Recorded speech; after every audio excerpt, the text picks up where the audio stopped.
I'm Tracy Sabol. Tonight on EWTN News Nightly, protests and police.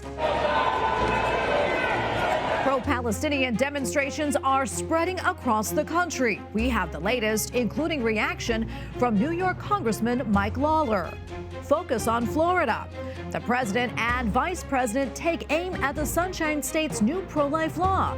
We're at the White House. House in disorder. Next week, I am going to be calling this motion to vacate. Absolutely calling it. A new push by some Republicans to oust Speaker Mike Johnson. And keeping the faith. Pope Francis reminds us of a powerful phrase that we can use in times of trouble. These stories and more tonight. From EWTN, the Global Catholic Network, this is EWTN News Nightly. Thank you for being with us on the feast of St. Joseph the Worker and St. Peregrine. We begin tonight with the campus protests for the last 10 days. From Los Angeles to New York, protesters have camped out at colleges largely to demand that their schools divest from companies that support Israel and the war in Gaza. But today, that changed as police cracked down on demonstrations.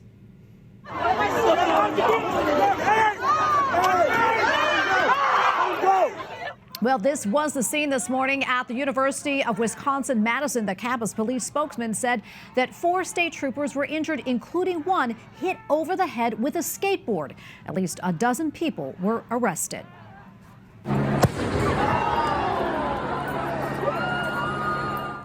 And this is out in California, where UCLA canceled classes today following a night of violence.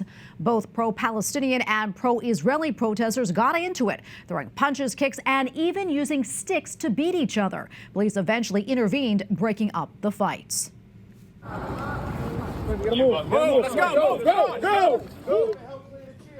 And Columbia University's president is calling Hamilton Hall an active crime scene. Hours earlier, New York police cleared the building, which was occupied by protesters. The mayor said at least 300 people were arrested, but not all of them were students. There were those who were never concerned about free speech. They were concerned about chaos. It was about external actors hijacking peaceful protests and influencing students to escalate. There's nothing peaceful about barricading buildings, destroying property, or dismantling security cameras. And joining us now with more on the growing campus protest movement is Republican Representative from New York's 17th District, Mike Lawler. Representative Lawler, great to be with you today. First off, I want to get your thoughts on what we have been seeing at Columbia and other universities across the country. I think what's been going on at these universities and colleges across America is disgraceful. These protests are rooted in anti-Semitism. This is not a free speech issue. When you're calling for the eradication of the state of Israel, when you're telling Zionists to die, when you're telling Jews to go back to Poland, this is out of control.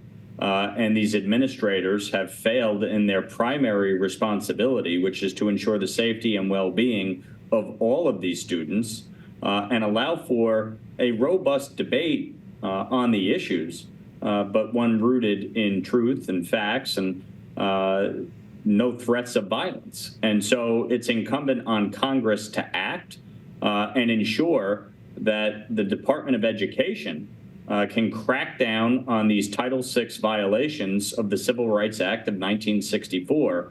And that's why I've introduced, and we're going to pass today, the Anti-Semitism Awareness Act, which would require the department to adopt the IRA working definition of anti-Semitism and use that as the grounds for its Title VI violation discrimination cases. And we also learned that the wife of a convicted terrorist was part of the encampment at Columbia.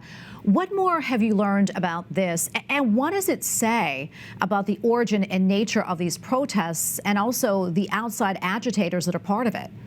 Well, there's no question we've learned over the past few weeks that many of the folks that are engaged in these protests are outside agitators paid by organizations on the far left that seek to undermine and sow dissent in America.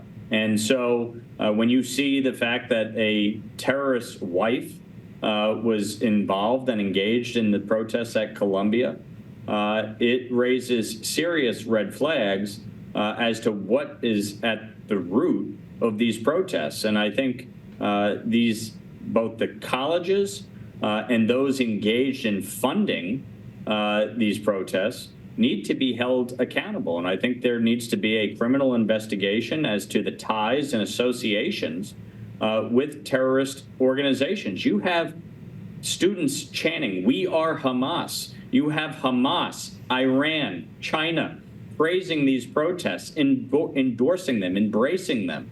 That speaks volumes to what is happening on our college campuses here in America. And the time for action is now. And frankly, those that are responsible and have been engaged in fomenting this anti-Semitic hate need to be held criminally liable. And what are you hearing from your constituents about what's happening at Columbia?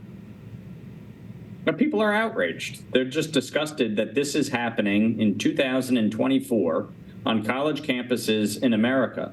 And if you're a parent, imagine paying nearly $100,000 a year to send your child to Columbia University, where they're supposed to get a quality education and become a productive member of society.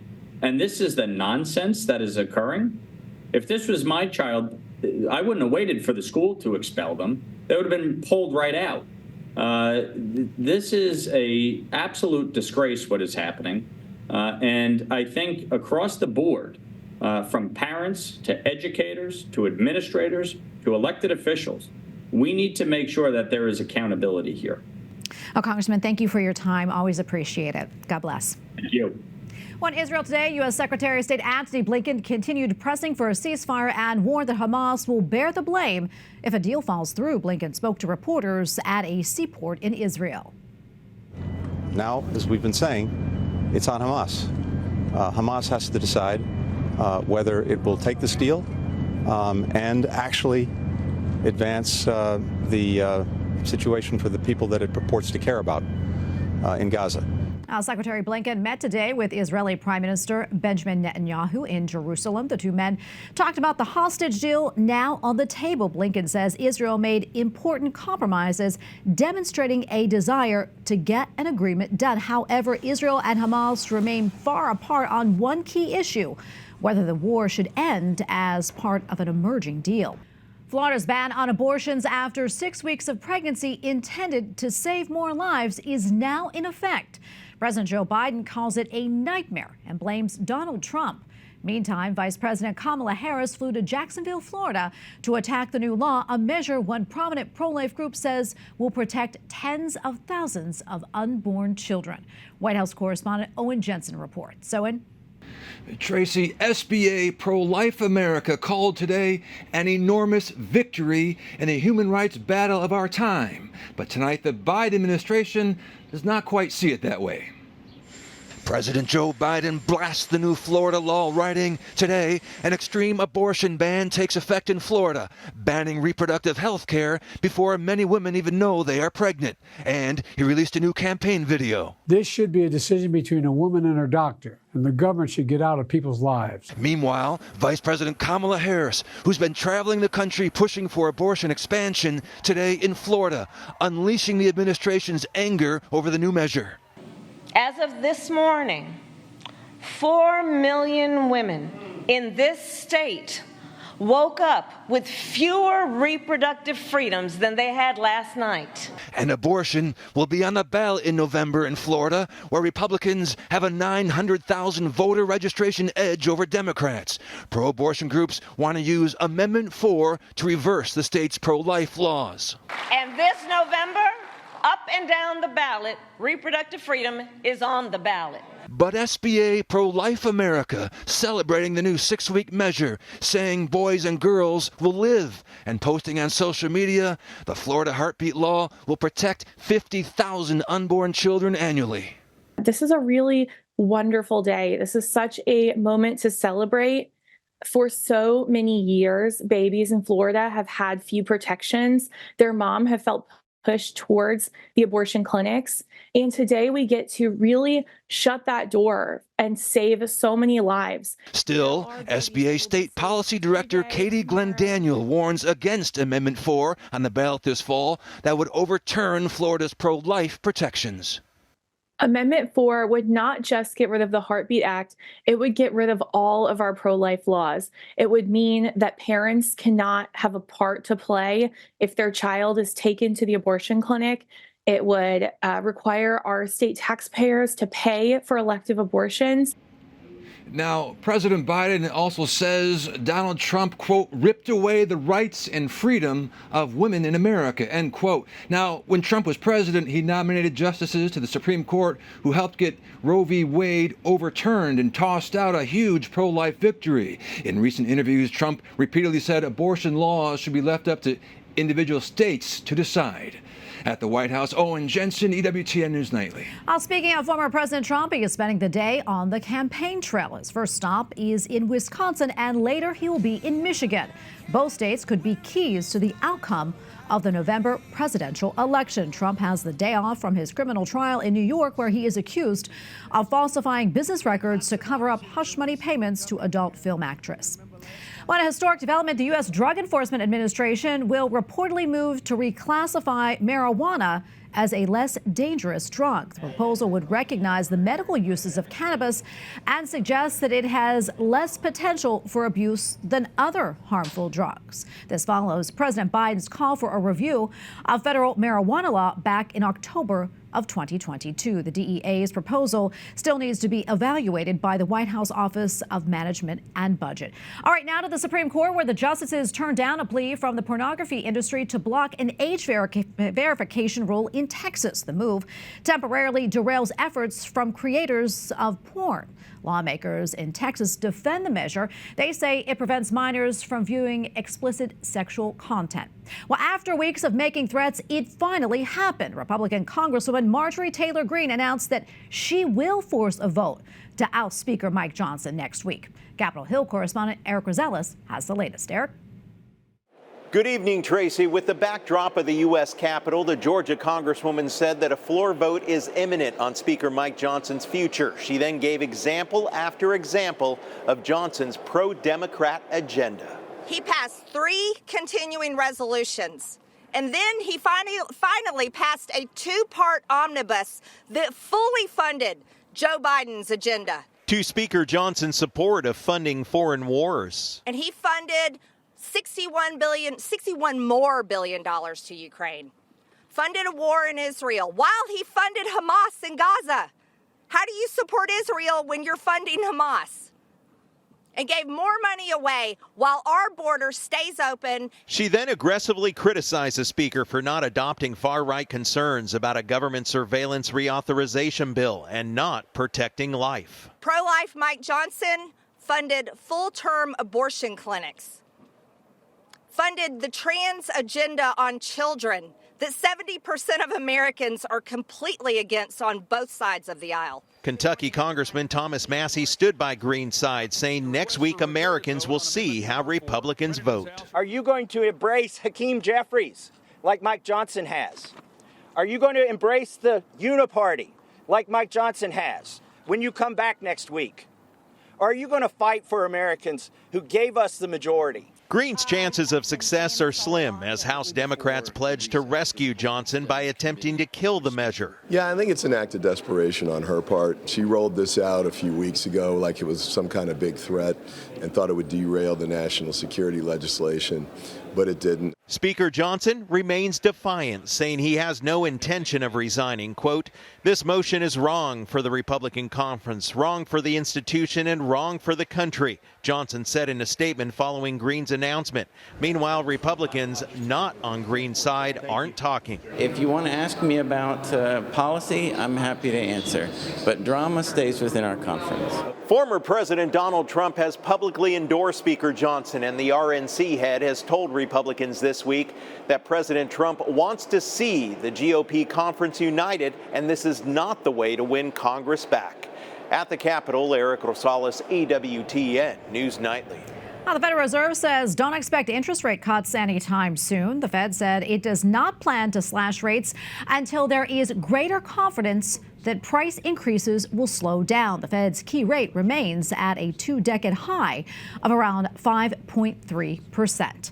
And we have a lot more still to come here on EWTN News Nightly, including targeting the faithful, new developments in the stabbing of an Orthodox bishop in Australia, and analysis of a new report examining U.S. efforts to promote religious freedom.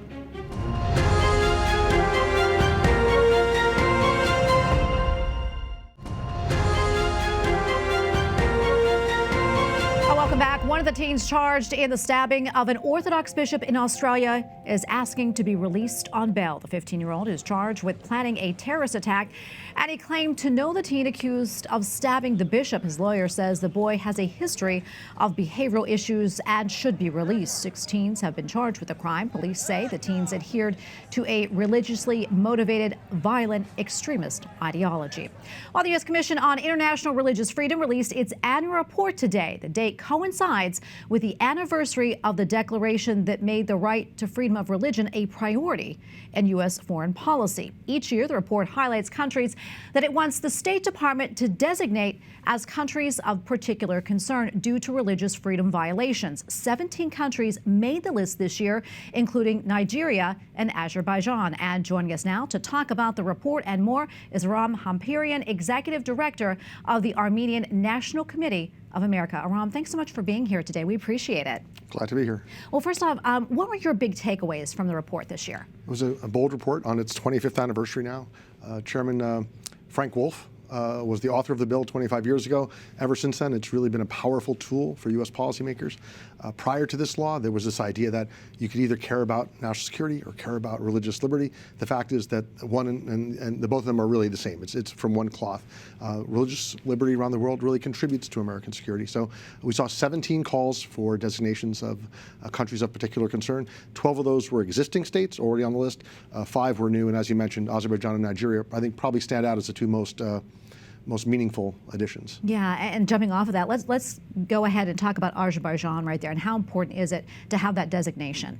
Absolutely essential. Within the last 6 months, Azerbaijan committed a genocide against the Armenians of Nagorno-Karabakh, what we call Artsakh, starving them for 10 months through blockade and then attacking them in September, driving out the entire population. Today, for the first time ever, we celebrated Easter around the world, but no mass, no services were held in Nagorno-Karabakh because there were no Armenians left in Nagorno-Karabakh. The churches, as recently as this week, we heard more reports of churches being razed to the ground by Azerbaijan as they try to erase even the memory of the Armenians. So seeing the Commission vote to designate Azerbaijan as a country of particular concern, basically the red list for religious freedom violations, that was deeply gratifying. Yeah, and having a designation, that's really important. But what else would you like to see done in this case? So what USCIRF did is make a recommendation to the State Department. So we would encourage the State Department to actually act upon that and, in the name of the U.S. Department of State, designate Azerbaijan as a major violator. The reality of the situation is USCIRF has a great reputation, a well-earned reputation as a watchdog on religious freedom, and they need to keep an eye on our State Department, which sadly sometimes acts like a lapdog and really insufficiently challenges the terrible abuses against Christians and others around the world. We can build on this with a formal designation and then by sanctioning Azerbaijan and withholding military aid. Even to this day, after all Azerbaijan has done against Armenians, the massacres, the blockades, the ethnic cleansing, they're still eligible for U.S. military assistance, and that has to end. Yeah, we have about maybe 30 seconds left or so, but I want to talk about Nigeria, also on the list, and it was delisted a few years ago by the State Department. How important is it to get back on the list again? Absolutely. Nigeria was taken off the list for reasons that made no sense. They were very political. USCIRF is supposed to not consider, and the State Department is not supposed to consider politics, but they are. Nigeria needs to be on the list. Nigeria needs to be sanctioned, and the impunity of the actions against Christians needs to end. Yeah, Aram, thank you so much for coming on and talking to us about this. We really appreciate it. Thank you. Thank you. God bless. Up next on EWTN News Nightly, Month of Mary. Learn more about Marian apparitions from the host of EWTN's The Miracle Hunter. Plus, Pope Francis reminds us of the power of faith and of fear.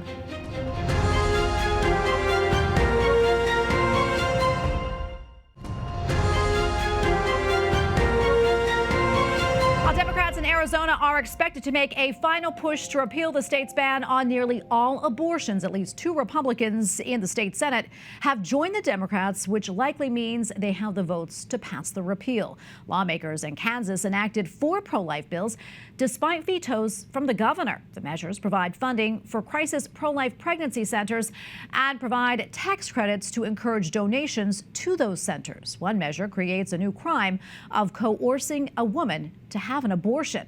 Supporters put forward the necessary 2/3 majority to override the vetoes. Pope Francis says a simple phrase can help us in times of doubt or anxiety. Quello è un dono da chiedere anche per suo figlio, la fede. During his weekly talk at the Vatican, the Holy Father says the words, "Lord, increase our faith," can lead us to strength and happiness. The Pope added that being a Christian is more than a culture. It is also about having a relationship with God, and faith is the happiest gift. And he said to be careful because the main enemy of faith is fear. Finally tonight, as we mentioned earlier, today is the feast of both St. Joseph the Worker and St. Peregrine, the patron saint of cancer patients. It is also the start of a month dedicated to the Blessed Virgin Mary. The month of May has been dedicated to Our Lady for centuries. It is part of the devotion to Our Lady and the fascination with her appearances over the centuries. All right, for more, let's turn to Michael O'Neill, host of The Miracle Hunter, right here on EWTN. Michael, great to have you back. First, remind us why the month of May is dedicated to Mary. Well, this is the big month throughout the entire world where we see Marian devotions, feast days, May crownings. This is the month where we honor Mary in a big way. So it's an important day for Catholics all around the world. It absolutely is. And how many apparitions of Mary have been recorded throughout history? Do you know? So on my website, miraclehunter.com, I have documented as many as 2,500 Marian apparitions throughout Christian history. A much smaller number have been approved by the Church, of course. We see as about 30 where a local bishop has established them as supernatural, and the Vatican has approved something like 16 Marian apparitions. So the number of times Mary has appeared throughout history is quite staggering. Yeah, it certainly is. I understand there is a new document about the approval of Marian apparitions. What can you tell us about that? So I've been waiting for this for some years. I think the miracle nerd in me loves to study Vatican documents, I suppose. And so there's been a document that came out in 1978. That's the rule book that the Church uses to investigate the supernatural, specifically having revelations. And now the dicastery for the congregation, or the dicastery has now released a new document, or the word of a new document. Cardinal Fernandez has issued the warning, or the indication that we'll be seeing a document coming out. And that'll be the way that the Church looks at the apparitions of the Virgin Mary and other revelations given in the modern world. Yeah, and what do you think, we should take from the appearances of the Blessed Mother? Are there any themes or anything that's consistent with her appearances? Well, Mary comes in many times in many places. She comes asking for the building of churches, perhaps, and other things where we are given instruction on how to improve our lives. But when taken as a whole, we can say Marian apparitions have one goal and one goal only, and that's only to draw us closer to her Son. So I think that that's the takeaway from Marian apparitions anywhere in the entire world. And what about your show, Explore with the Miracle Hunter? How does that deal with Marian apparitions? What can you tell us about that? So we filmed over 50 episodes of Explore with the Miracle Hunter. We've traveled to shrines and places of miracles all around the world. And you might guess that having my focus on Mary throughout the years and some of the great miracle stories in history relating to Mary, we have many recreations and episodes dedicated to apparitions of the Virgin Mary, and I know the viewers really get excited to learn about those stories. We all know Fatima, Lourdes, and Guadalupe, but the Explorer series likes to shed some light on those lesser-known cases around the world. And before we let you go, can you give us maybe a little sneak peek of what you have coming up on your shows? people can listen to The Miracle Hunter on the radio, and that's 6 p.m. Eastern Time. And on Saturday at 7 p.m. Eastern Time, we see Explore with The Miracle Hunter. And we've got episodes coming out of England and Ireland coming up, other episodes out of France and other places. And South America is the location of some new episodes that were filmed just this past year. So it's an exciting time to be traveling the world and bringing these shows to air. Absolutely, and we just love them. So, Michael, thank you so much for taking the time to be with us. God bless you. Thank you. And we thank you for watching tonight. Remember, you can follow us on social media, Facebook, X, and Instagram at EWTN News Nightly. I'm Tracy Sabol. Good night, and God bless.